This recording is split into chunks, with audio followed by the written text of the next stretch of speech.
Good morning, Grace Chapel. Those of you who are joining us at Bridgewater this morning up on the hill, I want to say a warm welcome. Those of you as well.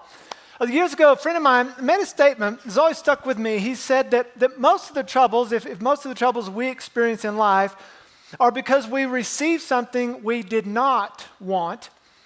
He said the other rest of the troubles, the remainder, oftentimes are from we want something that we did not receive. We want to be homeowners, but yet we're still renting. We want to be married, yet we're still single. For some of you, you would say, well, I want to be single, but I'm married. And you find yourself in these weird positions, And you want something, you want a different figure, but you want to be more fit or whatever. And you find yourself longing and desiring for something that you do not have. And this is a universal desire that all of us have. Wherever you go, you can find the athlete who signs a contract and he's got $10 million he's going to make this year. And he is so excited he cannot wait until he looks over and he sees that his buddy is signing a contract for $20 million. You see it in your kids when you give them a cookie and they are so excited, but then they look over and they see that their sister has a cookie that's bigger than theirs. And all of a sudden it shifts and it's different. You get a new vehicle or a vehicle that's new to you and you're so excited and it's nice and this new smell and until you see, oh no, there's a new body style that has come out.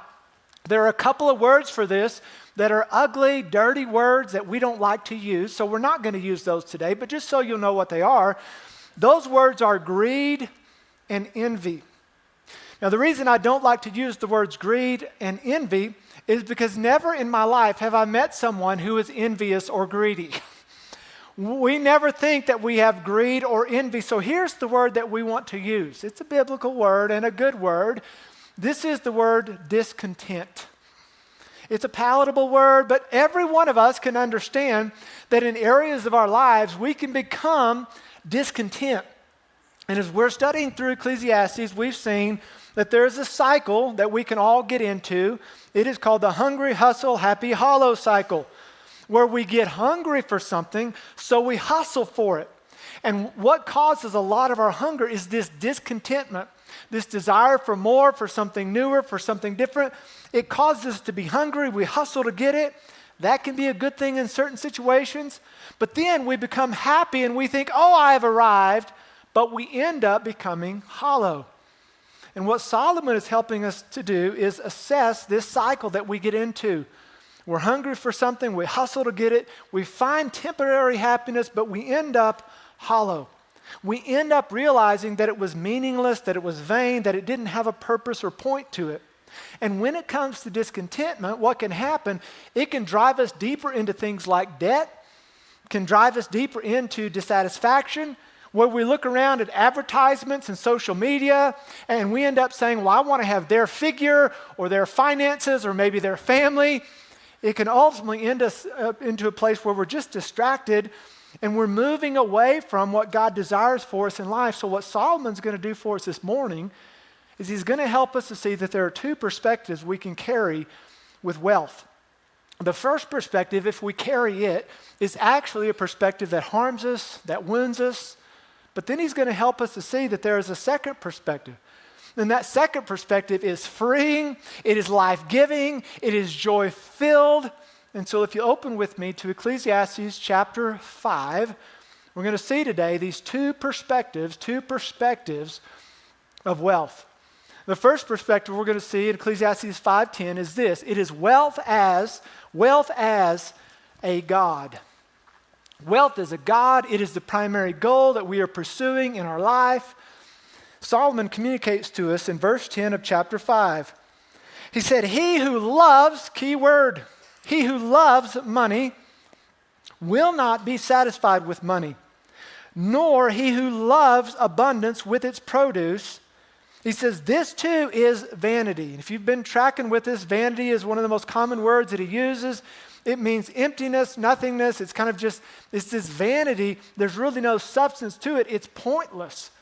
And so he says that he who loves money, not a person who has a proper perspective of money, but somebody who views money as a god, as an idol, somebody who trusts in their riches, somebody who has the perspective that money is a god, he says you'll never be satisfied.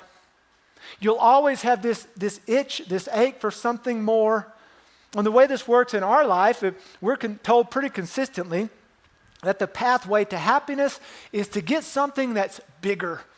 You know, whatever it is, bigger vehicle, bigger home, bigger acreage, bigger, bigger, bigger. It's said of John Rockefeller that a journalist asked him a question one time, at this time, richest man in the entire world, incredibly wealthy. How much money is enough? Just a little bit more.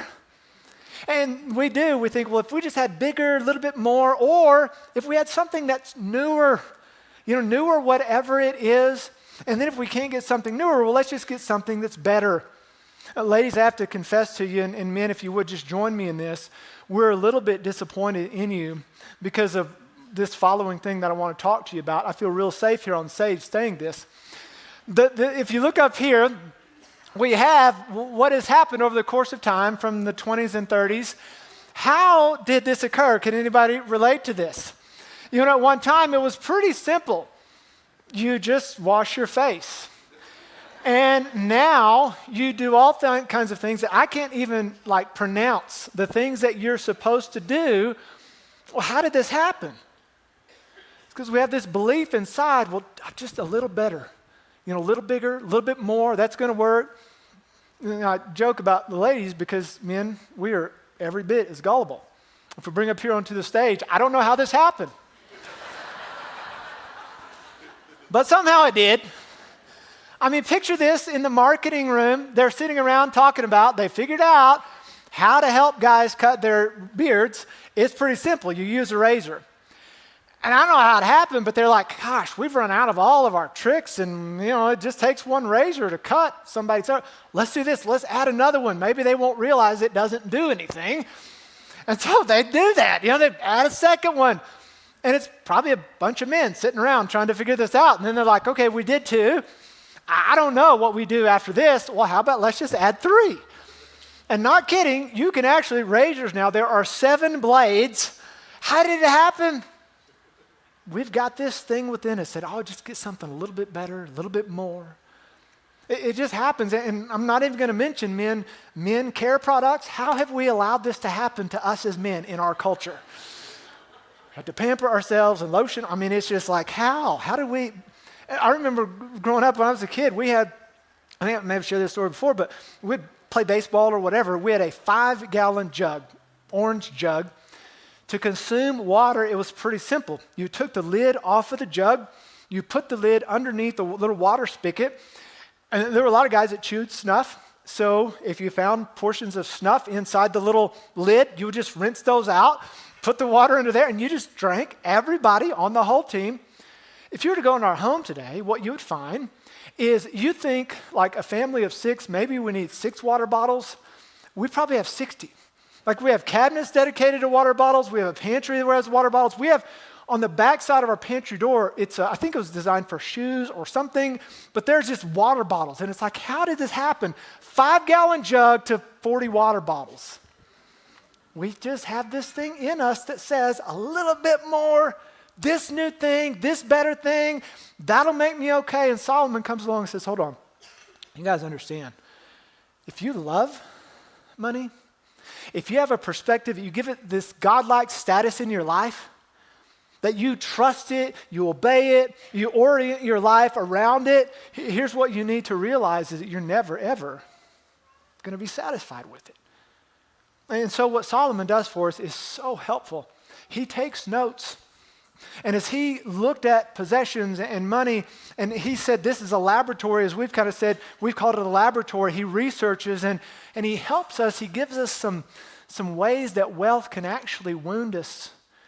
When our perspective is not right, when our perspective is unhealthy, when we view it as a god, or maybe it's the ultimate goal for which we're living, he says, here are some ways that wealth can actually wound you. And so in verse 11 and 12, he helps us to see this. The first way that wealth can wound us, he says this, that wealth can bring stress. It can bring stress and worry. In verses 11 and 12, he said, when good things increase, those who consume them increase. We've all heard the stories of lottery winners who all of a sudden have all kinds of new friends. So what is the success to their masters except to look on with our eyes? The sleep of the laboring man is sweet, whether he eats little or much. But listen to this. But the satisfaction of the rich man does not allow him to sleep. Now Solomon wrote this here, but he's just communicating what about 88% of people will say on a yearly basis, that one of the number one concerns and worries and stressors of their life is money. And are they going to have enough? And what are they going to do with whatever it is that they have? We experience this when you get a vehicle. And last year I got a new to me vehicle and so excited about this. And it was bigger and it was better and all of those things. And so go out and it had snowed and we had some ice and other things. And I went out and was driving it one morning and I turned my wheel fairly sharp and I felt something up on the right fender. And later I went over there and looked, and this nice new to me vehicle, there was a big dent in the vehicle. And at one time it would have been frustrating, but now I was just like, finally it happened. Now I don't have to worry anymore where I park. And you know the feeling, right? It's like you get something new and there's this stress, but then after you've had something for a while, it's just like you're not worried and stressed about it. And so Solomon helps us see here that the more we have to stress about, which is a great time for me as a pastor to say, you should just get rid of your money and give it to the church so you won't be stressed about it. I know, you would see right through that. So one of the ways that wealth can actually wound us is it can lead to greater stress. We've all experienced that. Another way wealth can wound us here, he says in verse 13, that wealth can actually become an obsession. In verse 13, he says, there is a sickening evil, not just evil, but sickening evil, which I have seen under the sun, riches being hoarded by their master to their own evil demise. It was in 1857, there was a ship that was sailing from the west coast all around to the east, and most of the people who were on that ship at the time, it was the USS or SS Central America, also known as the Ship of Gold. And most of the people on that ship, almost 600 of them, they were gold miners that had been out in California. And so there was a huge amount of gold, around 30,000 pounds of gold that was on this ship at this time. Well, the ship gets all the way around to off the shore of South Carolina. Big hurricane hits. Ship begins to sink. Ended up over 400 people lost their lives in this. And it said that many of the men who were on the ship and they had this gold, they were wearing it in pouches and vests and it was attached to them. And so rightfully so, many of the men, when they realized the ship is going down, they cast off the gold, but it said of many of them, at one direct quote from that time, the person said that more than a few fellows sank with rolls of gold round their waist. Now, that wouldn't be us, would it? I mean, we think we would never be that silly to sacrifice something so great as our life for the purpose of gold or riches. There's a man named Ben Sass. If you're not familiar with him, I would encourage you to get familiar with him. He is a gift to this world right now. He was a senator in Nebraska a number of years ago, and he's since been diagnosed with a disease that's going to ultimately take his life. And I listened to him on several interviews and podcasts, and on one of the recent things I listened to him talk about, he said that when he was a senator and when he was traveling, when he was all about the power and everything else, he said he would go to all these different hotels and he would collect his key cards, like his little hotel key, and when he would come home, he would throw it down. And he did this for quite some time, and after a while, they began to pile up. And so after a while, he had these bags filled with these cards, and as he reflected on his life, he saw that there were all these cards that he had gone, and he had done this, and he had done that. And at the end of it, he made this statement. He says, I think to myself, then what the heck were you doing? That you were so busy that you could not be here for your kids. You cannot be here for your family. And friends, that is the confession, that is the testimony. That nobody ever looks back and says, I'm so glad that I had freedom from possessions. I'm so glad I had freedom from that. Many people do look back and say, I don't know why in the world I spent so much of my energy and my time away from the people that I love. And so wealth can become an obsession. When we see it as a god, when we see it as the primary goal of our lives, another warning and another way he helps us see that wealth can wound us is he helps us see that wealth can disappear. In verse 14, he says, and those riches were lost through a bad endeavor. Anybody remember 2008? Stock market, and he says, and became the father of a son, but there was nothing in his hand for him. There are two portraits from Revelation that are powerful to me. One portrait is in Revelation chapter 6, when there are these four horsemen, and one of those horsemen is on the black horse, and the black horse comes in, whatever your views of the specifics, the black horse represents famine and scarcity, economic collapse and economic failure.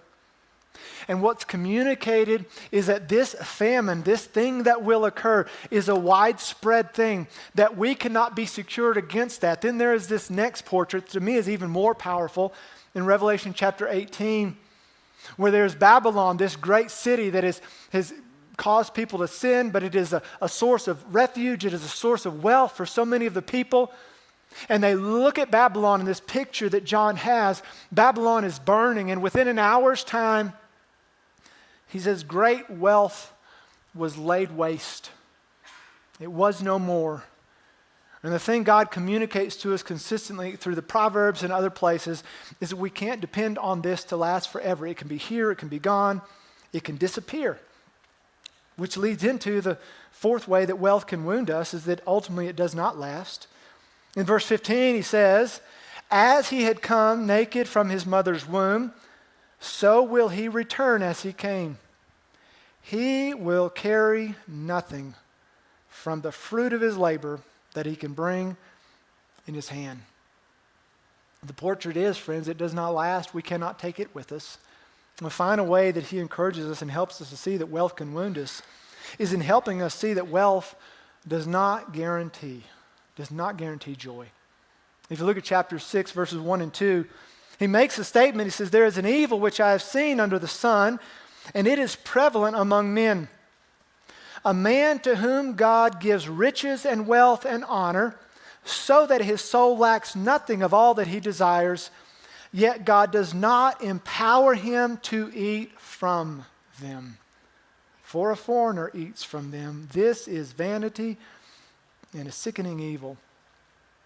As a man in 1930s, if you had asked a question, who in this world seems to have everything that you would want? You could look to a man named Howard Hughes. Howard Hughes was a man in his day. He had, by the time he was in his mid-20s, was already a multimillionaire. He was a record-breaking aviator, test pilot. I mean, he was just an incredible guy. He'd become so financially successful that if he wanted to buy an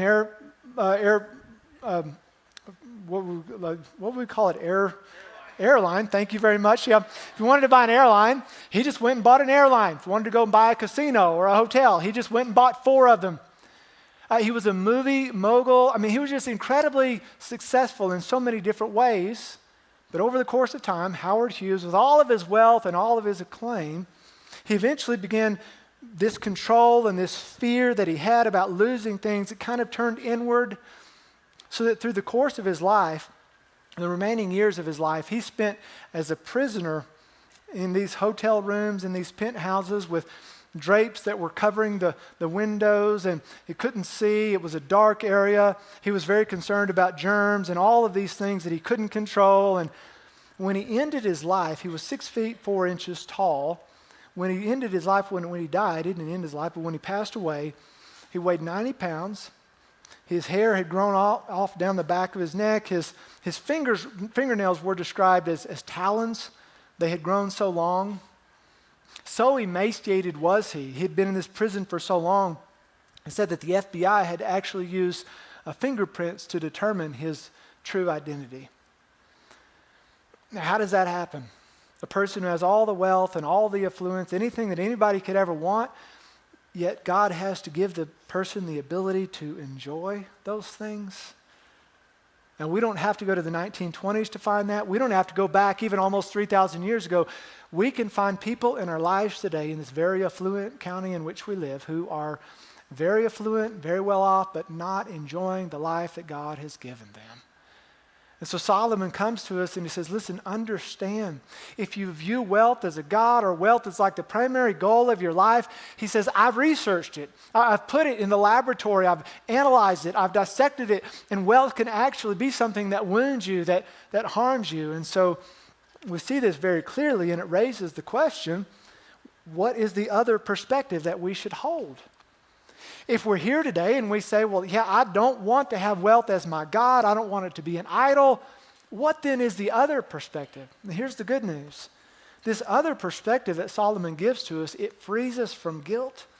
It frees us from worry, from stress. It frees us from striving. It frees us from putting our confidence or our trust, our security in possessions. It frees us to live a joyful, generous life. This perspective is given to us in verses 18 and 19 of chapter 5, when he says, here is what I have seen to be good, which is beautiful, to eat, to drink, and to see good in all one's labor in which he labors under the sun during the few days of his life which God has given him. For this is his portion. Furthermore, as for every man to whom God has given riches and wealth, he has also empowered him to eat from them and to take up his portion and be glad in his labor. And I want you to see this last phrase, friends. This is the gift. This is the gift of God. So what this means is, do we have to have guilt? No. Do we have to have a poverty mentality that says, whoa, no, God has blessed me and I have this, so I should feel bad about it or myself? He said, no, this is a gift that God's given riches and wealth. Moreover, not just given those to you, he's empowered you to eat from them and to enjoy them. This frees us to say that when we see wealth, it is not our God. It is not our ultimate goal. Wealth is a gift. It's a gift from a good God. In James 1:17, we look at all of the gifts that come down from heaven, the Father of lights. Those are good things that God gives because he is a good God to us. I watched a show with our kids this past week, and they had this big reveal. This superstar was going to come out, and these kids were gathered on a basketball court, and as they were there, they're kind of waiting for this person to come out. So these doors open up, and out comes LeBron James. Now, if anybody wants to boo, that's totally okay. I'm not a big LeBron James fan. But what the guy has accomplished it's incredible. Like physically, to be doing what he's doing in his 40s, it's incredible. And so he comes out, and most of these kids are just like, they're beside themselves, they're shrieking, they're yelling, all of this stuff. They're so excited. But I watched, and there was this one girl. She sat over kind of to the side. I have no idea why. Maybe she's scared, maybe she's worried. And LeBron James, he comes over, tries to get her attention, and she absolutely would not look up. She looked down the entire time, would have nothing to do with him, which kind of was funny to me. But so here we are. She has her phone, which maybe there's something valuable on the phone. But here she's in the presence of somebody who's arguably a pretty big deal. And she totally missed it because of a thing. And here's what I think part of what Solomon wants to help us to understand. All the way through the book of Ecclesiastes, he wanted us to understand that we don't want to miss the giver because we're so focused on just the gift or the thing. And when we look at what he's saying here, we can realize that God is the one who is the giver, and the gift itself reveals the heart of the giver. Meaning, if God has blessed you, or you are at a place where you live in these great United States of America, where because you're part of this population, you're far wealthier than most people in the entire world, that you're in a place where you can look and say, thank you, God, for that gift, but I don't want to miss you, the giver, because I'm so focused on the thing. I'm so focused on the created thing that I lose sight of you, the creator.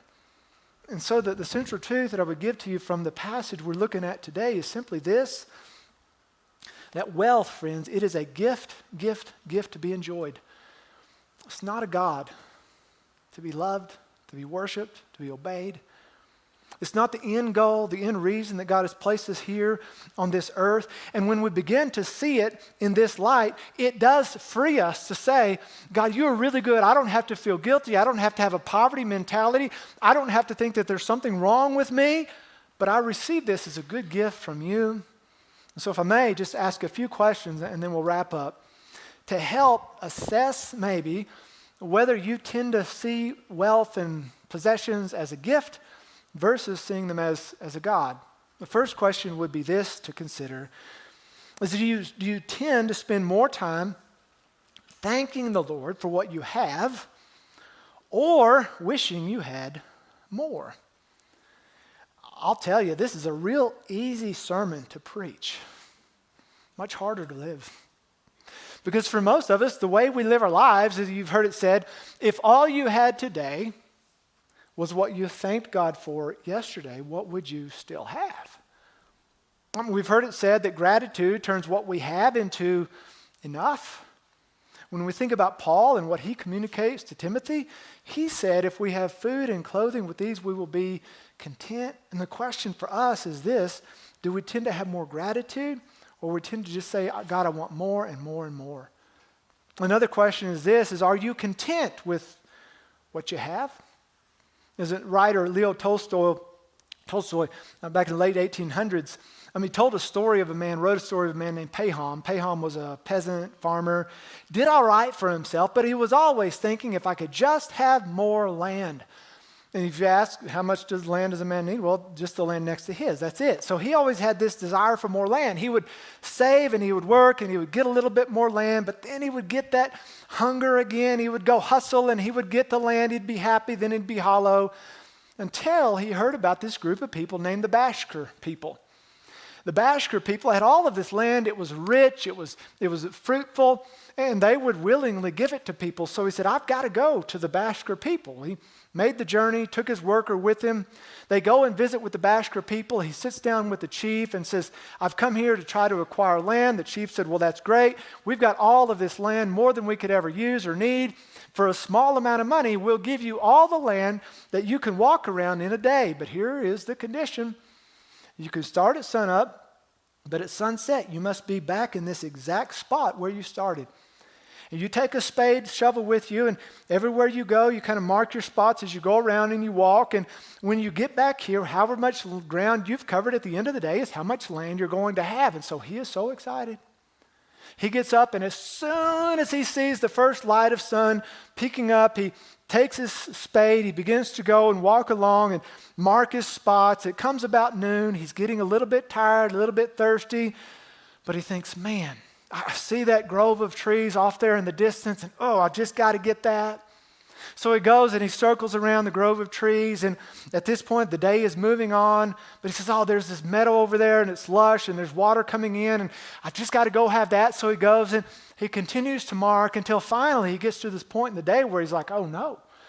He starts to see the shadows are getting long and thinks to himself, I've got to start getting back. And by that time he had traveled so far that he begins to have to run, and he pushes himself, and he's striving, he's panting, he's huffing, he's parched, and he hurries, he rushes as hard as he can, pushes his body.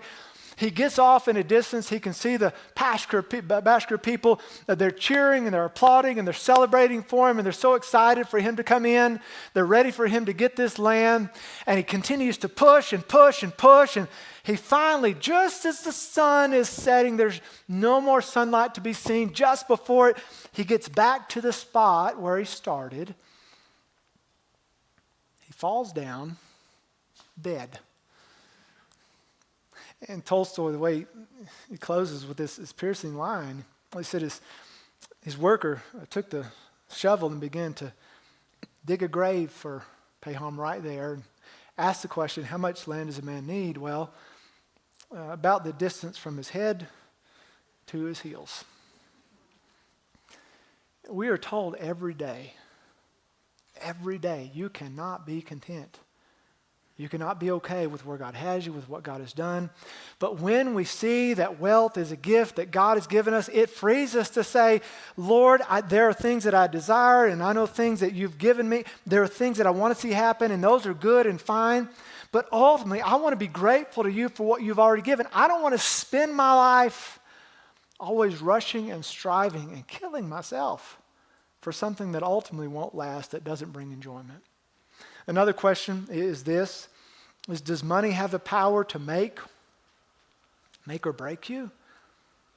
Do we find our security in it? And one of the most powerful things that a friend of mine said to me, one of our elders, after we went through our big fraud issue, if you don't know about that, I don't really like talking about it, but we were victims of fraud last year. It was like $640,000 as a church. And one of the things a statement that was made is in the whole process, after we've stressed over this and, this is a terrible thing, made the statement, he said, it's just money. And I thought, well, that's a lot of money. But it was true. I mean, we hadn't lost anyone's life. I mean, we were healthy. Things at the church were still going well. And it was that perspective. That's freedom, friends. That's power over possessions. That's not viewing it with this godlike tendency that it has the power to make us or break us. And when we see that God has given us wealth as a gift, that we are stewards of what He has offered to us, that we handle it responsibly, then we can say, it doesn't have the power to make me or break me. The final question I would give to you is this, and this is probably really where the rubber meets the road, is this: do you give? Do you give joyfully, generously, and consistently? One of the best ways we determine what our relationship to possessions is asking the question, what do we do with them once we have them? Jesus makes a statement, where your treasure is, there your heart will be also, and encourages us to invest, to store up treasure in heaven, where moth and rust do not destroy. The clear connection is this, that if we are at a place where we are greedy or envious, if we're at a place where we view wealth as a god and we put our trust in that, then we will tend to be fearful at the thought of giving it away. And that's why generosity, it is a fruit in the same way that greed is a fruit of a deeper issue of either fear on the one hand or trust on the other. And I would just ask you today, nothing to do with a church or giving to a ministry or anything like that, but just ask you this question: do you give? Is it a pattern? Is it a habit? Is it a discipline of your life? Because what we see within the scriptures is when people see God as the one who is the giver, He allows us to have these resources as a gift. What you tend to find is on the heels of that is joyful, consistent generosity. And so I would just challenge you and encourage you. And I would say this, one of the greatest blessings right now that I think about, just this past week, Beth Hood, she helps oversee our care ministry here. She works with Dan O'Brien and others, does an incredible job.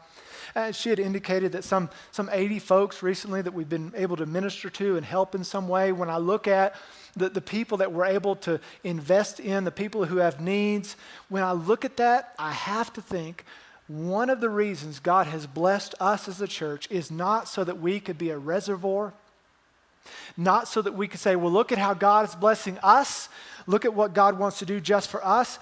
But the reason God has blessed us is so that we could be a conduit, so that we could bless others. And I want to say thank you for your joyful and your consistent and your generosity that you offer. But if you're not at a place where you've ever made the transition, where you actually give consistently, intentionally, beyond yourself to the kingdom of God, I would encourage you to do that. Because that's one of the indications that you in your heart are shifting from a perspective of viewing wealth as a god to viewing wealth as a gift. So I encourage you this day to know that the perspective we hold of finances is this, that wealth really is a gift that we enjoy. It's not a God that we love. Father, I thank you for this morning. Thank you for your word and for the richness of Solomon's, the notes and his musings on this topic, what it helps us to understand about our relationship to possessions. I thank you for the blessings of being in this place where we see on a weekly basis how your people are blessing others. And we just pray collectively this morning for anybody who is here and never really thought about the possibility that wealth could be a god, or if they're pursuing that as the ultimate goal in their life, that could actually have have harmful consequences in their life. I pray that they would turn and focus on the Creator, that they would seek first your kingdom and your righteousness and trust that everything else will be given to them as well.